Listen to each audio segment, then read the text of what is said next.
咧，我身邊呢架 KGM 咧就裝咗頭頂巴啦、尾蝦鬚啦，同一支尾拉巴嘅。咁但係咧，仲有一件最重要嘅前四方底架咧，因為冇貨嘅關係咧，咁而家咧就終於到咗貨啦。咁我哋試下裝埋上去，睇下個效果係點先。呢個四方架咧就可以增強呢個前嘅副架嘅剛性啦，令到佢感覺咧更加實在嘅。而家我哋咧就見到阿師傅咧就啱啱裝好啦，就而家喺度拉埋綁咧，咁就 OK 㗎啦。成套咧就裝好咗㗎啦。咁我哋一個底度咧睇多次有啲乜嘢啊？就一個前嘅四方底架啦，就係令到呢個強化佢呢個副架嘅，令佢嗰個剛性更加好啦。到後邊啦，有一支尾底巴。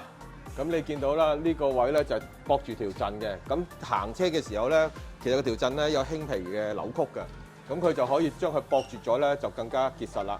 跟住咧就到蝦鬚啦，呢條咧就具有防傾能力㗎啦。三件咧就喺個底度啦，而另一個咧就喺啲頂巴，因為咧佢裝咗喺個冚裏邊咧，我哋睇唔到嘅。咁我會用相顯示翻俾大家睇嘅。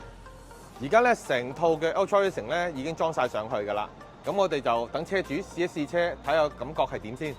擺動咧會細咗嘅。